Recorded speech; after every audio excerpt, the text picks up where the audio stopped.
Well, I mentioned, that this is a feast unlike any other feast. And sometimes when we go through the things that we do, it's awfully good, I've been told, to chronicle the things that we have gone through.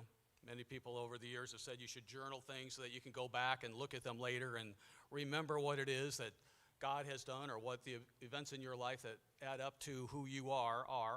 And I know in the times past, a few times, when we've been at feasts, I've written a little journal on postcards. We were here and we did this and that and whatever. And as we move from place to place, I pull those cards out and I think, oh yeah, that's right. We did learn that this year, and that was an interesting thing to happen. I don't do it well enough, but I know that God tells us, and the Bible tells us, to remember the things that we've been through, to remember and tell of His glory and tell of the things that He does. And wherever you are at the feast this year, I know that there's stories that you have to tell about how God worked and what that you could see His hand in the feast site. And certainly in Daytona, there were many things that I looked at this year, and it was crystal clear as we were planning the feast all the way up until just the last few days that I could see God's hand clearly. And today I want to talk about that, and I want to give a sermon that's not like my typical sermon. I'm going to tell you some stories, and I want you to take them, and I want you to glorify God. The whole purpose of this sermon is to glorify God, because that is who we are here for. The reason we have any future, the reason we have any hope at all is because of God, and to Him goes all the glory. So I've got 4 or 5 specific things, and I could probably fill 2 or 3 sermons with a lot of detail of what went on at the feast. But I'm going to talk about 4 or 5 things here that as you experienced the feast in Daytona, and you can put your own record in if you went someplace else, the things that you saw, because if we look for God's hand, we see it. And it's so comforting and so encouraging, inspiring when we do see that. So I'm going to talk about some things, and I'm going to give you some verses that popped into my mind during the course of the feast as these things were happening that helped me see this is what God's plan is. It wasn't always clear, but to see it unfold was amazing. The first verse I want to turn to is Matthew 5. So if you'll turn with me to Matthew 5, a very well-known verse. It actually, if we had a theme in Daytona this year, it would have been perhaps the verse, the scripture that was on our cover page of our brochure. And we had on there a picture of the Ponson lit lighthouse and Matthew 5:16 on that. Let me begin in Matthew 5, verse 14, because as events unfolded in Daytona Beach, these verses became very evident to me and showed us just who we are and the difference that having God in our lives make us, and the effect that we have and the impression that we leave on people that we may not even realize. Matthew 5, verse 14 says, "You are the light of the world. A city that is set on a hill cannot be hidden." And wherever we were at the feast this year, we were like that city on a hill. In Daytona, the 700 people that were there, we were a light. They were watching what was going on. They were well aware that this was the biggest group that they had in Daytona since this COVID crisis began, outside of the graduations that they had that just lasted for a few hours. They were well aware. If you were in Gatlinburg or wherever you were, they were aware of what was going on there, and there was a reason they even allowed you in to that city. And that became evident to me in the course of planning. He says, "You are the light of the world. A city that's set on a hill cannot be hidden. Nor do they light a lamp and put it under a basket, but on a lampstand. And it gives light to all who are in the house. Let your light so shine before men that they may see your good works and glorify your Father in heaven." That they may see your good works and glorify your Father in heaven. Before the feast ever began, when we were planning it and all the COVID thing hit, we were told first by Daytona they couldn't allow more than 300 in that building at a time in the room that we had contracted for. But then they said, you know what, we can move you into this room. And then there was a bigger room, the 94,000 square foot building that we had there. And they said you could take up to 1,116 people in this room, safely distanced, approved by the city. And I watched these things unfold, and I kept hearing about the city has approved it, because as I would go around and talk to not hospitals, but the hotels and some other vendors there in Daytona Beach, they would say, the city is allowing that many people to come into that convention center? I said, yeah, it's all been approved. All the seating has been approved. We've got social distancing to every letter that you can imagine. And people were surprised, but they allowed it to happen. But I watched what was going on with that, And I knew that God was watching over us because the city just seemed to give us favor. Now, I know there were some people in the Convention Bureau that remembered the church back from the 1980s when they met there several years. And they had very good things to say about the church back then. It was always a very good group. And it taught me, look at our example. Here, 30 years later, there are people who still work at that convention center that still remember the example set by the people back in the 80s. Some remember 2010, a very well-behaved group. So they were and the city, I must have been told that because they approved, up to 1,116 to be in that room that we had, all with 6-foot distancing, everything laid out, no surprises to anyone. We are God's people. The way we behave, I think we take it for granted because we're very good people. We are led by God's Spirit, and we are different than the world around us. I think we would be amazed if we were convention planners or hotel managers, and we saw other groups come in that destroy, keep people up all night, that are just respectful. It's a mark of God's people that when people see us, they like us, right? They like the way we behave, they like the way our children are. We do set a good example, and that's because of God's Spirit, and that's because of our belief and our following Him. And it's so gratifying to hear. Every year we feast coordinators, and you probably hear, the standard things, what a nice group you are, et cetera, et cetera. And those are all nice things to hear. But this year was a little bit different from some of the things that I heard. As we were talking about, or this 800 that we had registered, only 700 showed up in Daytona Beach, which 700 showed up, which was a nice number and still a big number there in that hall. There were things that were said that I kind of tucked away in my mind and thought, I wonder what they mean by that, or what are they thinking? But as we did the 800, as we got the convention center approved, then it was like, well, what can we do? We must have one activity so people can be together, so they can bond together and just have fun together, and not just in that convention center. And so I tried a number of things, and the door was shut on all of them. Early on we had the restaurant restrictions and things like that, and it's like, no, can't do more than that. No, can't do more than that. And it's like one by one. But the Daytona Lagoon, is right next door, and I think many of you went to that Family Day activity, and I have heard not one complaint about it. I think it was a wonderful activity. I was impressed with everything they had there, and the fact that we were able to get that for just the church people was, I think, such a blessing. But as we were working on that, the owner and their event manager, wanted to do it, but they said, we're going to have to get this approved. And I thought, well, okay, we'll see what happens. So then they called back after a few days, and they said, okay, you're approved for up to 500 people to come. And that surprised them. And I thought, well, we won't have 500 people go, but, we ended up with 387 going that day, which was more than half of the attendance of the feast, which was good. But how they explained it was, the city said, well, they've got this group of 800 that are there in the convention center, and they're kind of going to be to themselves. They're a group that's there. They're going to be contained in that area, and if that group goes to the lagoon, kind of the impression was they're kind of a family, and if they're there and they have this place all to themselves and no one else coming in, we're okay with it. We'll approve the 500 people to go there. And I got this sense, well, first of all, that God was guiding this, but they kind of saw us as a family. This group, if they are there by themselves in the center, and if it's just them in there, everything will be okay. And as it turned out, everything was okay. But it was a gratifying thing to hear that they saw and sensed there's something different. There's something different about this group, that it'll be okay if we allow them to go to that park and have complete and exclusive use of it. That continued. That continued after the feast. I had to stay on a few other extra days to wrap things up, and then some matters with some people in the hospital as well.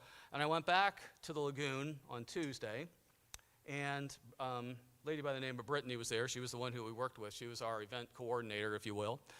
And we hit it off the first time we met because we started talking about things, and she mentioned that she used to be the event coordinator for the Indiana Pacers. And of course, we spent 21 years of our lives in Indianapolis, and I'm a Pacers fan, so we could exchange all those stories about that. And she was talking about all that, and she got tired of Indiana, which I understood, so she came down here. She took this job to be event coordinator down here, and she was excited about doing this. It was going to be the largest group that she had in the year that she'd been down there, half of which was consumed by this COVID crisis.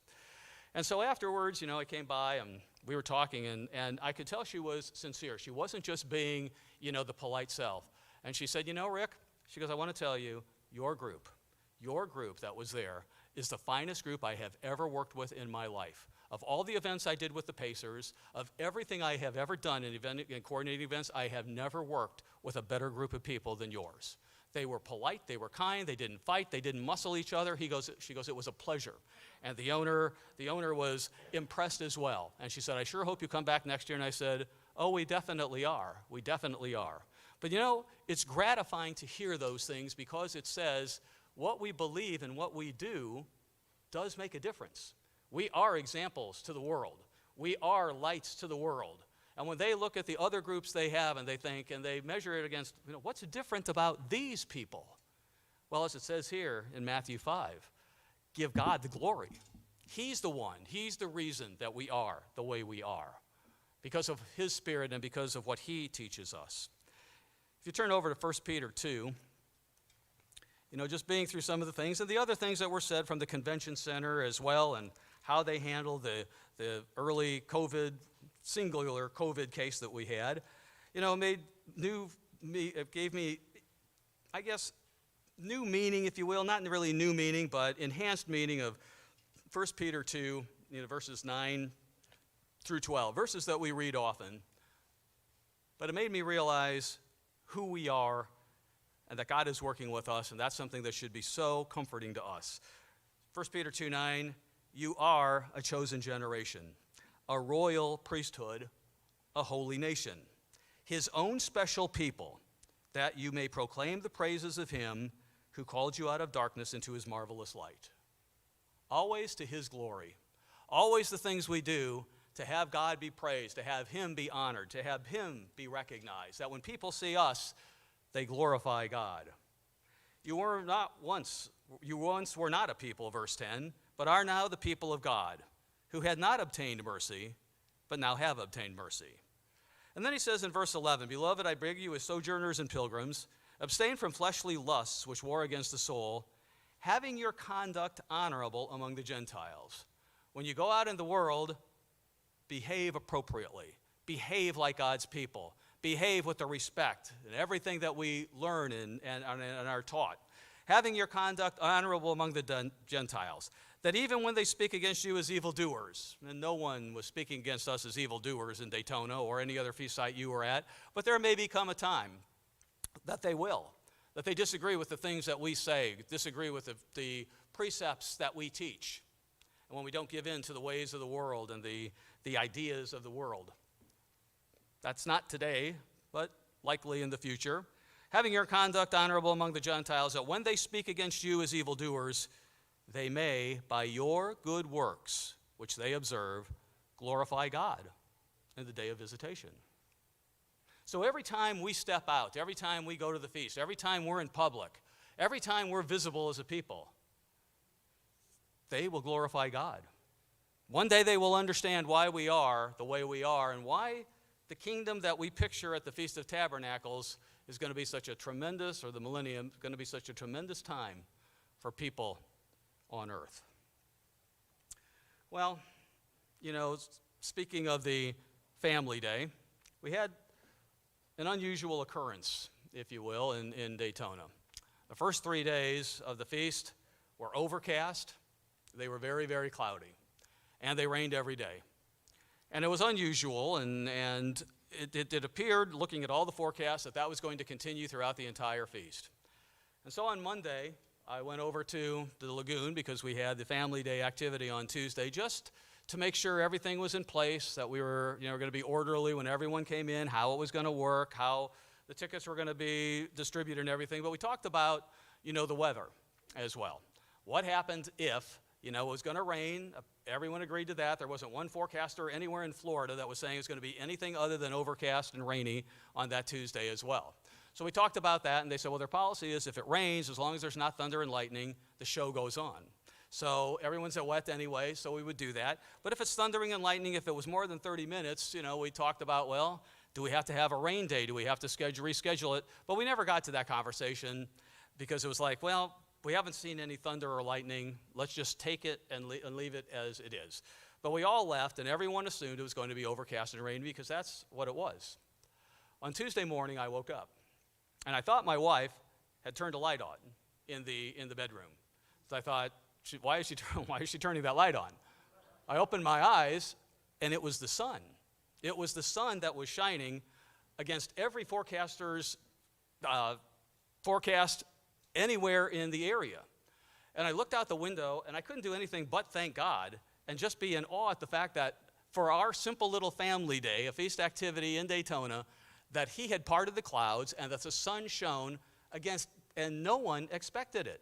And as I went to services that day, people were talking about the sun, even the convention center. It's like, what did you do? The sun is out today and whatever. And they knew we were having a feast day or a family day. I went over there and they said, what did you do? We didn't even think there was possibility. It's a perfect day for family day. Well, they kind of knew. They kind of knew what the answer was.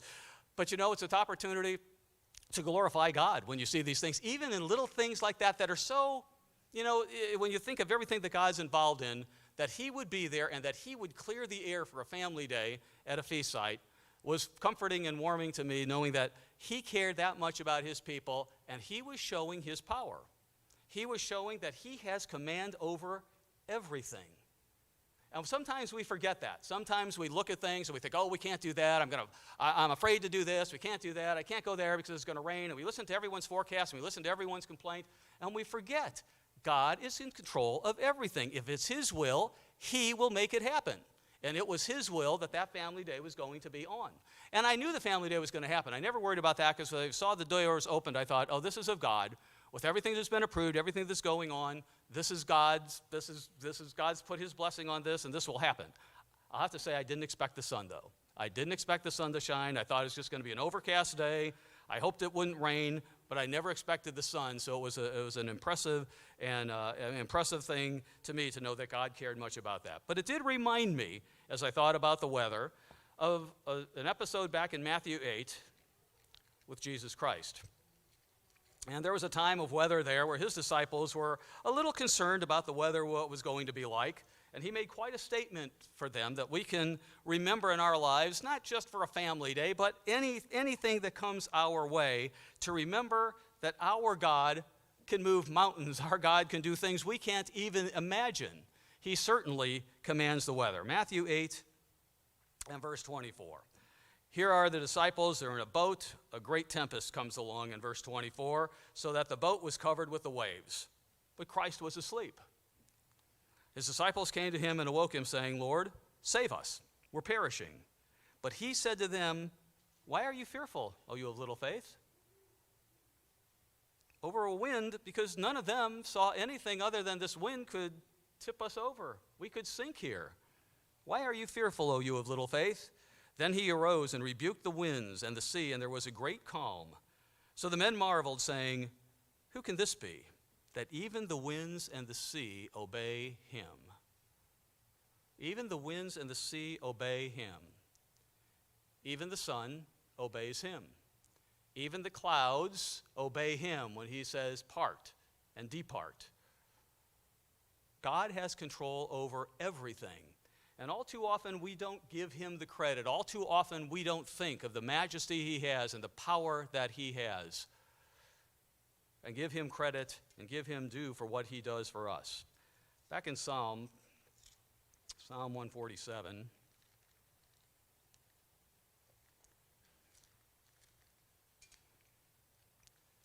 David, I'm assuming this is David who wrote this psalm, he talks about God's might as well. You know, I won't turn to Job 38, but you can turn to Job 38 and read through that when God, you know, as he's making Job aware of his power, talks about all the things that he commands. You know, who sends the east wind? Who sends the snow? Who sends the ice? Who melts the ice? Who does all these things? And Job is brought to recognition of him. Yeah, all these things we take for granted, God is in control. And it's good for us to be reminded God is in control. Psalm 147 and verse 15 says, he sends out his command to the earth. His word runs very swiftly. He gives snow like wool. He scatters the frost like ashes.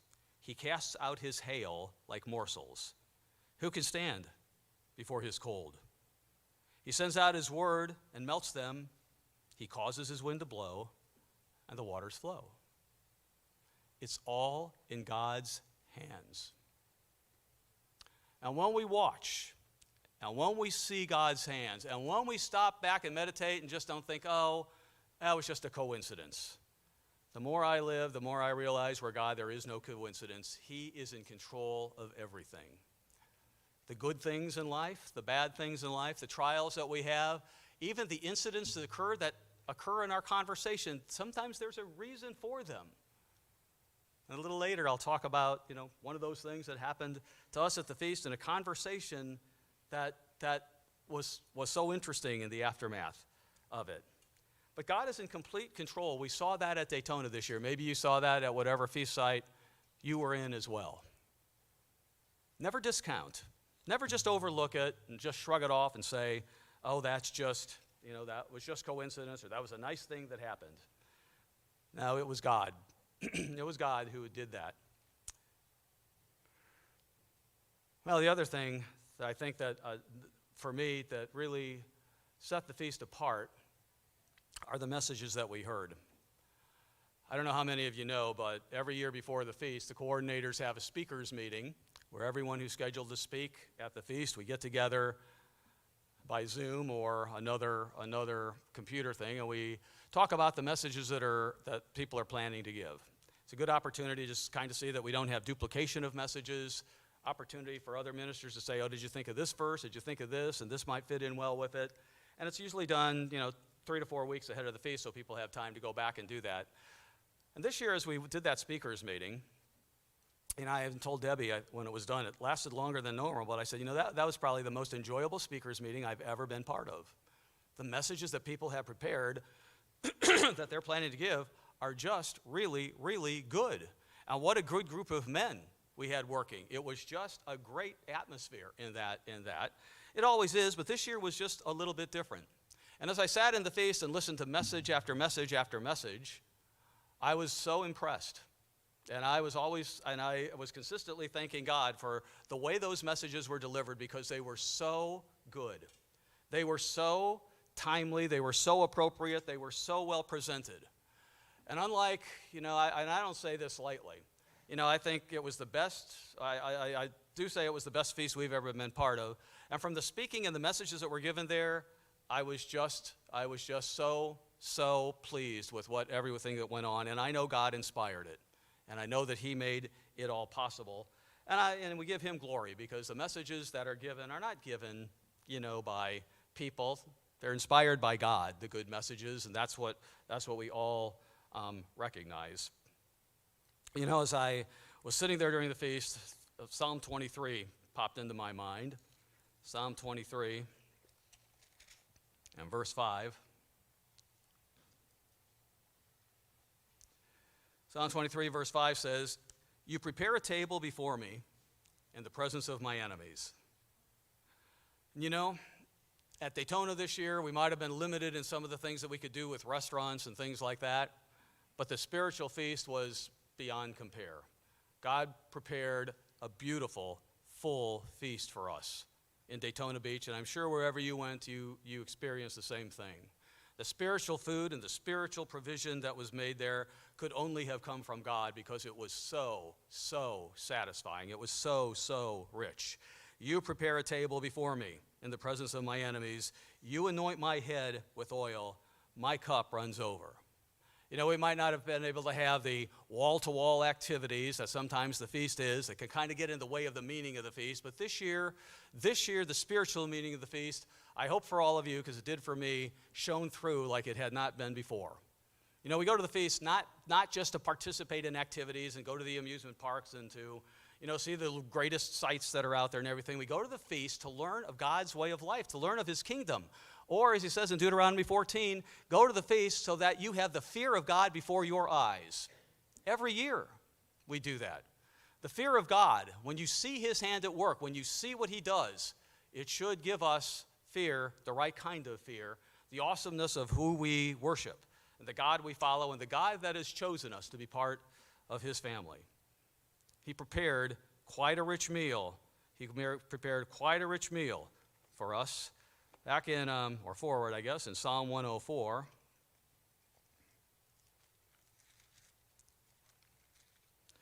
It talks about the meals that we have as well.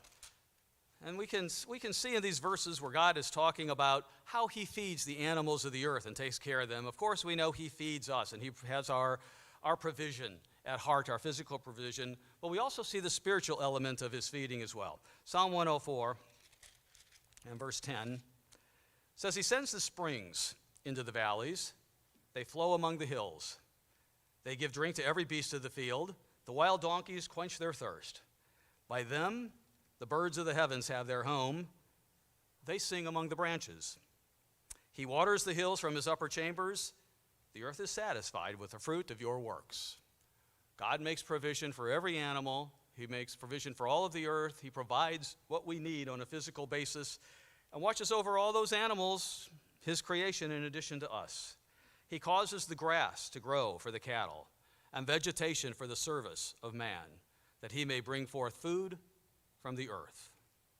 Verse 15, he says, and wine that makes glad the heart of man, oil to make his face shine, and bread which strengthens man's heart.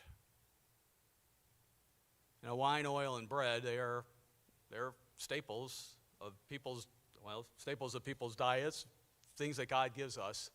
But you know, in that verse, there's a spiritual element as well. Wine, oil, and bread. That makes mankind's existence, that strengthens his heart. The wine, every Passover that represents the spilt blood of Jesus Christ. The bread that represents the unleavened bread that we are to be eating every day, and the oil of his Spirit. He feeds us physically, and he feeds us richly spiritually too, in ways that we can only imagine, and that he is constantly doing if we are looking for it, if we are aware of that, and if we have his will and his way always at the forefront of our minds, even when we're doing those mundane, everyday things in life that we do. They're all there. They're all there for a purpose. God feeds us. He takes care of us. You know, the sermons were very, very good. But there's another part of the service there in Daytona that I thought was very good as well. You know, before the feast, it came out that there wouldn't be any choirs, there wouldn't be any orchestral ensembles to accompany hymns and things like that. And I know that some of the special music coordinators are like, well, what do we do without a choir? But I'll have to say that I thought the special music at Daytona, and a few of you here in this congregation had a part in that special music in Daytona, and I hope maybe we can do an encore one day here. I thought the special music at Daytona was absolutely outstanding.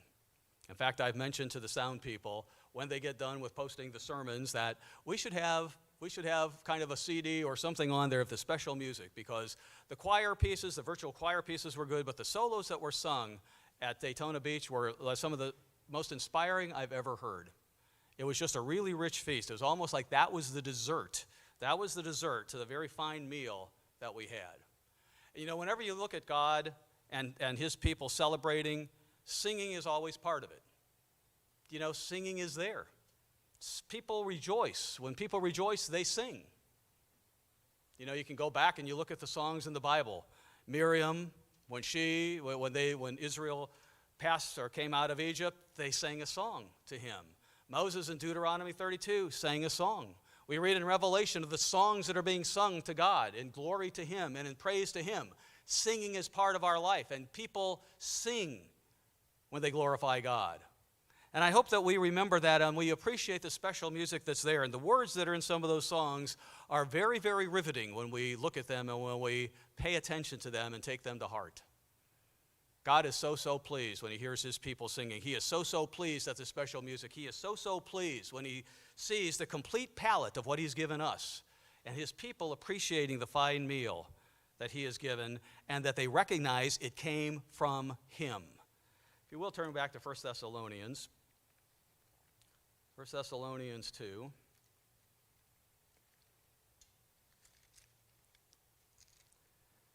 In verse 13.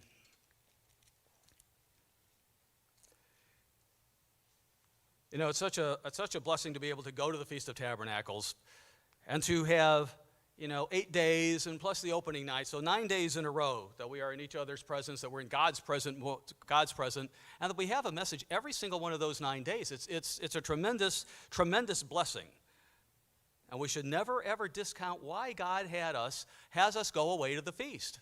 If we don't do it, we don't understand. We don't understand what he's working with us, and we are cheating ourselves out of part of the calling and the blessings that he wants us to have. Chapter 2, 1 Thessalonians, verse 13. Paul writes, he says, "For this reason we also thank God without ceasing, because when you received the word of God, which you heard from us," and that's all of us, right? Every single one of us have heard the word of God from preaching, from sermons. Every single one of us have learned and grown as a result of what we've heard over the years. It came from God. And as Paul says, we thank you without ceasing, because when you received the word of God, which you heard from us, you welcomed it not as the word of men. You recognized it's not that guy who's saying it. You welcomed it not as the word of God, or as the word of men, but as it is in truth, the word of God, which also effectively works in you who believe. The Bible is the basis for everything we do, everything we preach. Every sermon I'm sure you heard at the feast, and certainly every sermon you heard at Daytona, was based in the Bible. Now, when it's based in the Bible, believe it. Believe it and give God glory that you're hearing it and you have the opportunity to hear it. And pray that he continues to provide that to all of his people all over the world. It's a rich, rich blessing that comes from God. And certainly we experience that this time in Daytona and wherever you were at the feast as well. Another thing I want to talk about is health. As we approach the feast this year, and for the last 6 or 7 months, COVID-19 has been on everyone's mind. You can't turn the TV on without hearing about COVID-19. You can't have a conversation almost. It's affected every area of life. It's affected the church. It's affected, even our assembling together at times. And sometimes people choose not to assemble because of COVID-19. And the church is very orderly in that. In fact, one of the nice things that I heard at Daytona this year is that they appreciated how we handled the balanced approach to the masks. There were times when we had the one scare, I won't say scare, the one incident of a COVID-19. I was concerned about what would happen. What would the center do? I called Victor Kubik, the president, and I said, I just need to tell you this. We've had someone, she's never been in the building. She hasn't had the feast. She apparently contracted before she got here, knew that she wasn't feeling well, didn't come to the Friday night service, didn't come to Sabbath, and has been diagnosed. We didn't know what they would do, but I knew I needed to talk to the center and get their input on it because we wanted to do things the way they wanted. I was concerned that they would shut us down for a day. That's what I thought, because one of the things they had said early on is, they don't want to be on the national news. And I think every single feast site operator thought that. We don't want to be on the national news. But for some reason, they still allowed us to come there. Understand that's God's blessing. The fact that we had feast sites, God opened those doors. But we had this thing, and I mentioned to them on the morning that we had this case, and they were surprisingly calm.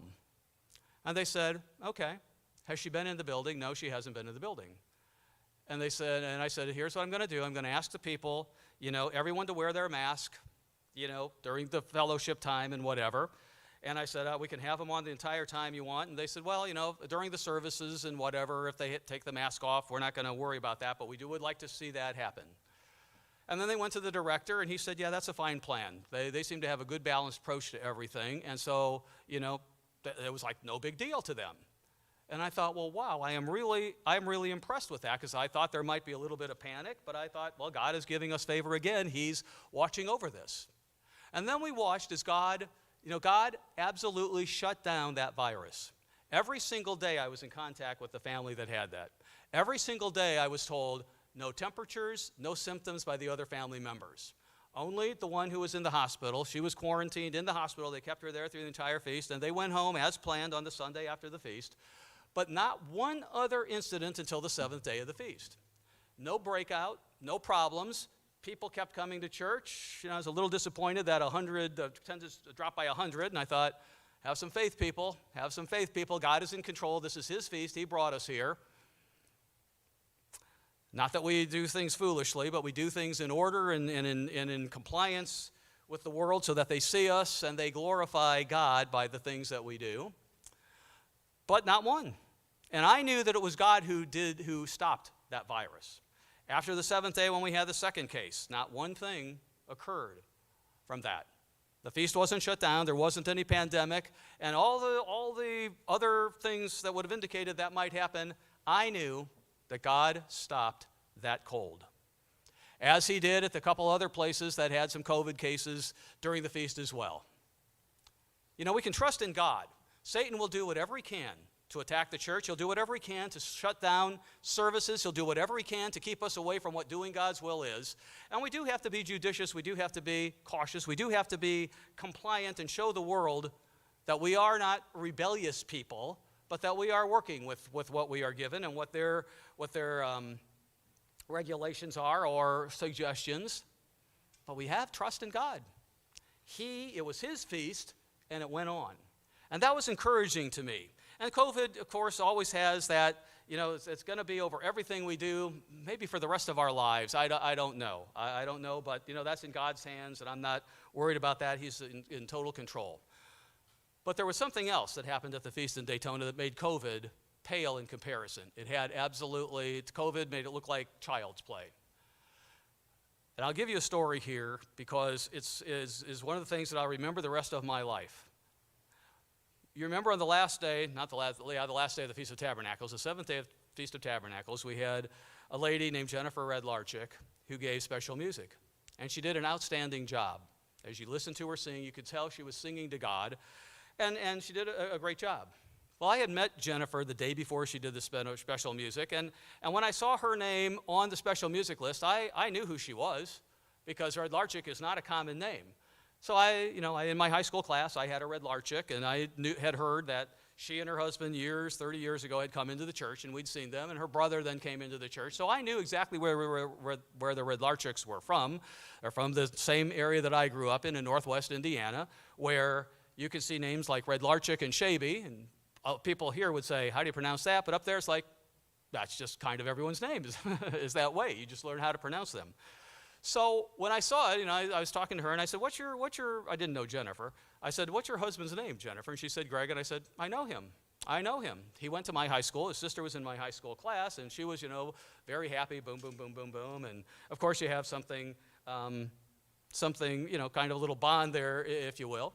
So then Greg comes over, I guess it was after services on Friday, and he's talking, and we hit it off very well and whatever. And, he says, oh, let's go out to dinner. Let's go out to dinner tonight. And we had dinner plans for that Friday night anyway, but the night before, things got changed around. The people we were supposed to see Friday ended up being on Thursday, and after another situation, so we kind of had Friday open, which we didn't expect, and so we called and said, yes, we'll go. We'll go to dinner with you. And it was an extremely enjoyable dinner. A lot of reminiscing, a lot of comparing notes about what Hammond, Indiana is like, and Gavitt High School, and all those things that you grew up with. But through the course of the dinner, Debbie's parents, Glenn and Mitty Metz, went to that church as well, same church that I grew up in. And we asked if they remembered them. Yes, they remembered them, and Debbie's two brothers were in that church as well. And Debbie made the comment, I guess when they asked about Daniel, she said, well, he died 2 or 3 years ago. He fell asleep one night, and he never woke up. He never woke up. His heart just stopped beating. They don't know what happened, but he just didn't wake up. Jennifer said, that same thing happened to my sister. That same thing happened to my sister 10 years ago. She was 55. She fell asleep and wasn't sick or anything, but somewhere during the night, her heart just stopped beating. And so there was this interesting thing that how in this conversation, all of a sudden do we have this common bond that's going on with heart-stopping beating. And Greg made the comment about ever since he heard that, he watches Jennifer and what is going on with her. Everyone went home. Everyone was happy. Early the morning of the 8th day, Greg called. And I could tell he was tired. the word isn't frantic, but you could tell when someone's in a state that isn't calm. And he goes, I've been at the hospital. He goes, Jennifer's heart stopped beating last night. And I'm absorbing this on one side, thinking, wait a minute. He goes, her heart stopped beating. And then he made the comment, this is exactly what we were talking about last night. Her heart stopped beating last night. And he goes, and so I woke up, and he goes, I don't even know why I woke up, but I heard her gurgling. And so I started pounding on her chest, and I called 911. And it took them forever to get there, but then they finally, after so many minutes, were able to get her heart beating again. So they rushed her off to the hospital. I've been here ever since. They've got her into some kind of induced coma. I don't even understand all the science in it, but they're going to be cooling her down, whatever that means, in the next 2 to 3 days. He goes, it happened.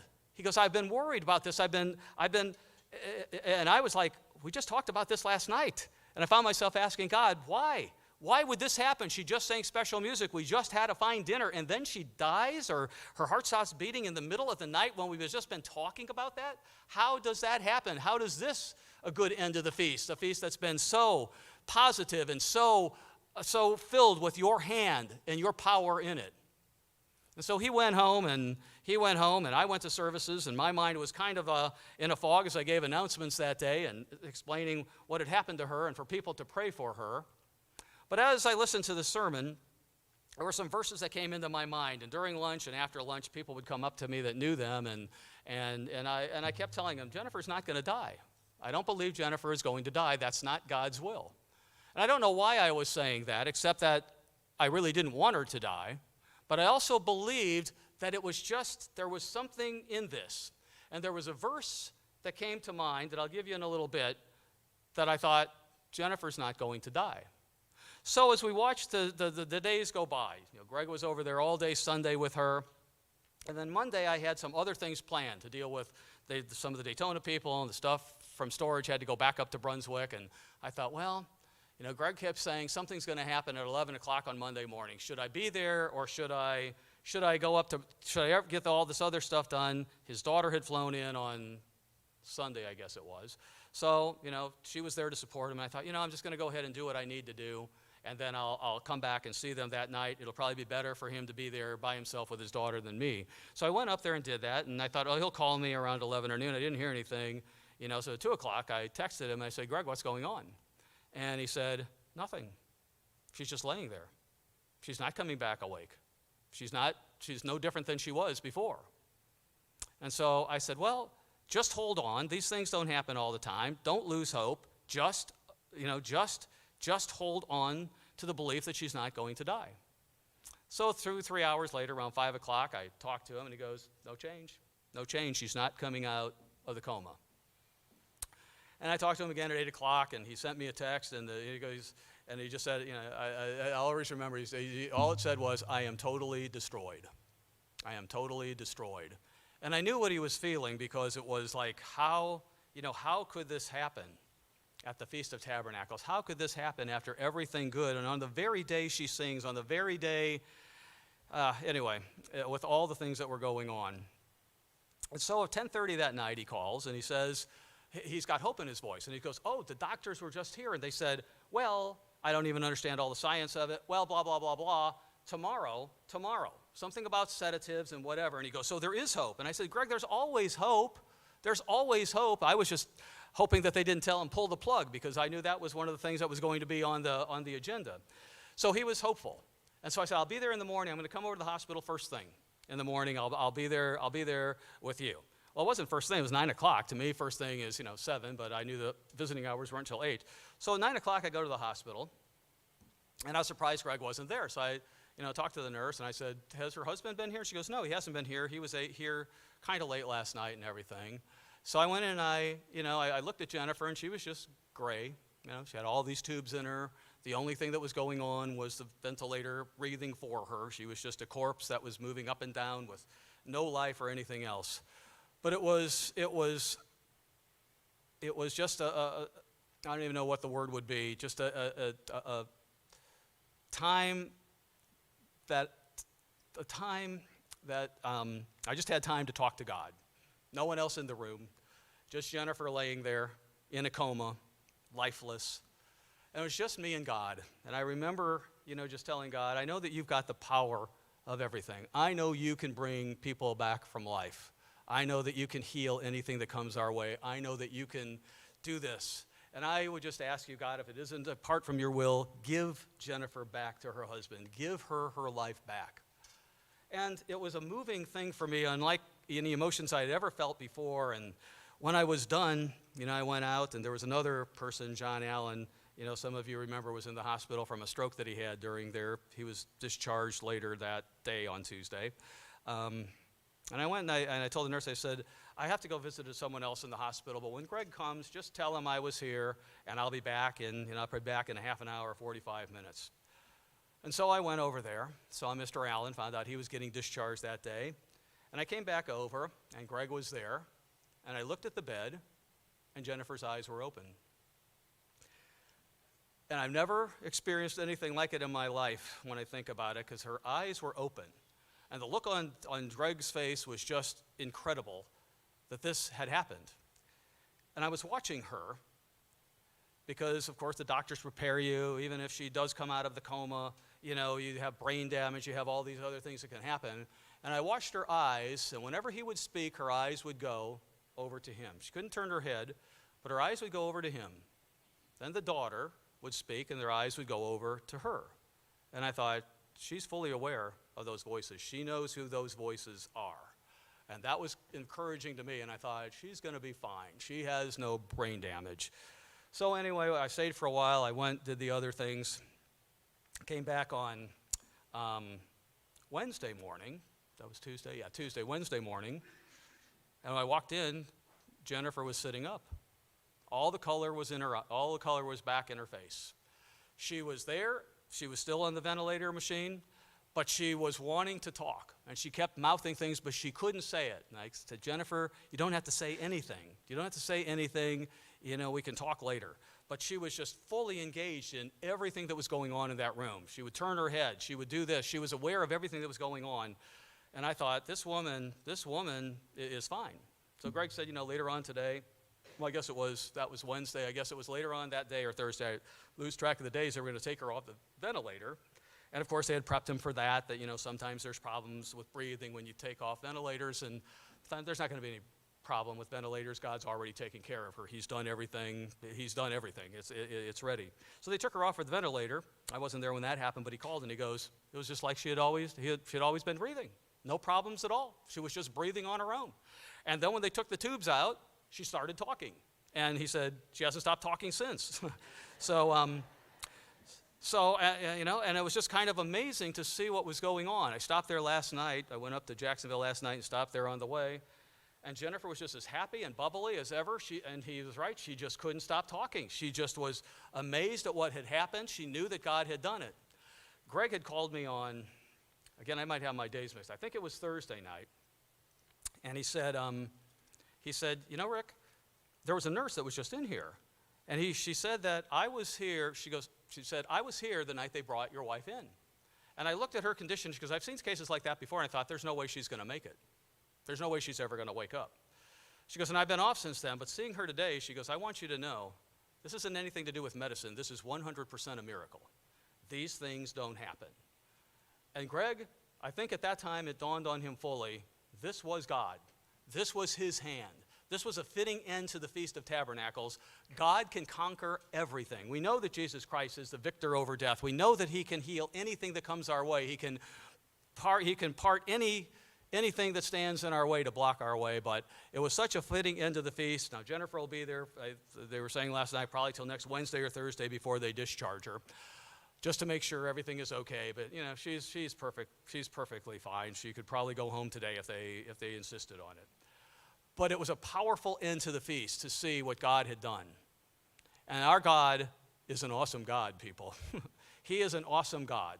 And we should never forget that. We should never, ever discount the things that we see him do.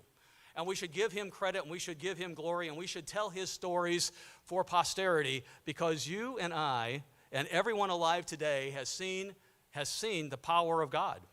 We've seen him bring his people through this COVID crisis without huge problems, right? There's been little things here and there, but he can stop whatever plague is going on.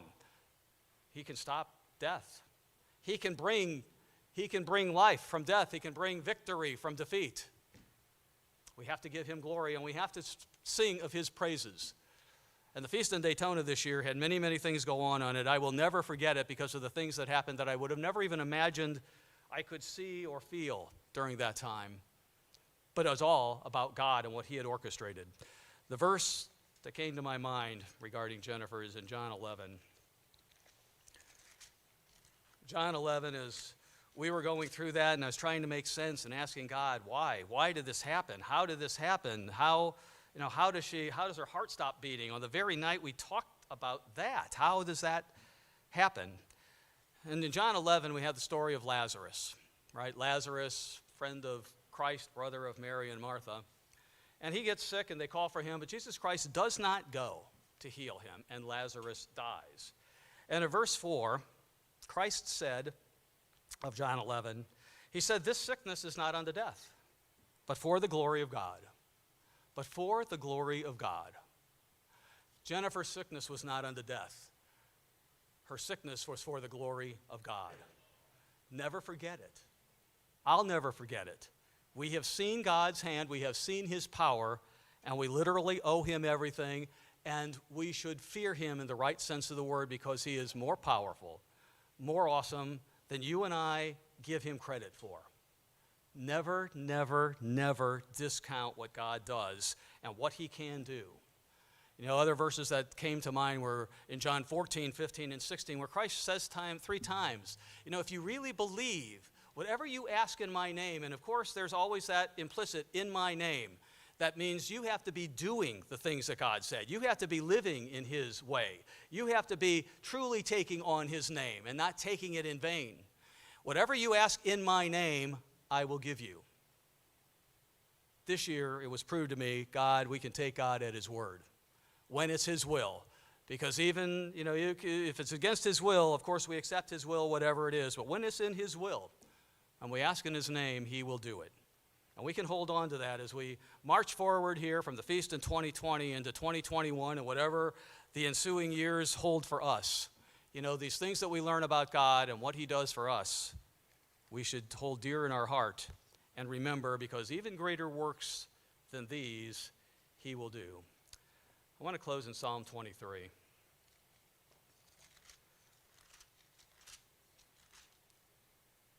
Psalm 23, of course, is the Lord is my shepherd psalm. I think this year, we saw everything in this psalm come to fruition. Psalm 23, verse 1, the Lord is my shepherd. He watches over all of us. There's none of us that are insignificant in God's eyes. There is nothing that doesn't happen without his will. He watches over all of us, and he wants what's best for us. The Lord is my shepherd. I shall not want. He'll provide all we need. We don't have to fret. We don't have to worry. He can heal our diseases. He doesn't need all the help of the world and our ideas and everything like that. We have to be cautious. We have to be judicious in what we do. But we have to trust in God first. I shall not want. He makes me to lie down in green pastures. He feeds his sheep. He will always provide for them, the physical as well as the spiritual. We just have to be aware of that and ask him to continue doing that. He makes me to lie down in green pastures. He leads me beside the still waters. The feast for 8 days is such a refreshing time from the rest of the world. I think I turned the TV on only one time during the feast this year. One time, and I found myself getting agitated by what I was hearing. And I thought, I'm not listening to the news or anything else during the rest of the feast. And it was peaceful. And it taught me, in God's kingdom, there won't be the agitation. There won't be all the consternation that's in the world. The world will be at peace. And there's only times in our life that we can understand what that peace is. We don't have it every day in our lives because we're out and about in the world, and God wants it that way, but we can pray for the peace. And when we go away for 8 days to the feast, we should experience that peace, which will help us to pray even more fervently for his kingdom to come when the whole world can experience that rest from the world and its confusion and its chaos and the problems that it has. He restores my soul. One of the sermons we had was on restoration of our hearts that God will be doing for us. He restores my soul. As we go to the feast and we have 9 days, when you include the opening night of messages, it's heartening for us. We're full, we're satisfied. God is feeding us. He restores my soul. He leads me. in the paths of righteousness for his name's sake. We have to be led. We have to be willing to be led. Yea, though I walk through the valley of the shadow of death. Talk about COVID, talk about Jennifer Redlarczyk. Yea, though I walk through the valley of the shadow of death, I will fear no evil. I'm not going to let the fear of death keep me from doing what God says to do. I'm not going to let fear dictate my life. I'm going to let the fear of God be at the beginning of my existence, but I'm not going to let fear keep me from doing God's will. I will fear no evil, for you are with me. Your rod and your staff, they comfort me. I talked about verse 5. You prepare a table before me in the presence of my enemies. He did it at the feast wherever you were this year. He'll do it. He'll do it physically in times in the future. He'll do it spiritually for us for the rest of the time that we have here on earth. You prepare a table before me in the presence of my enemy. You anoint my head with oil.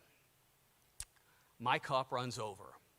And if we recount and if we think about what God does for us, all the little things he does for us, none of us can say our cup doesn't run over.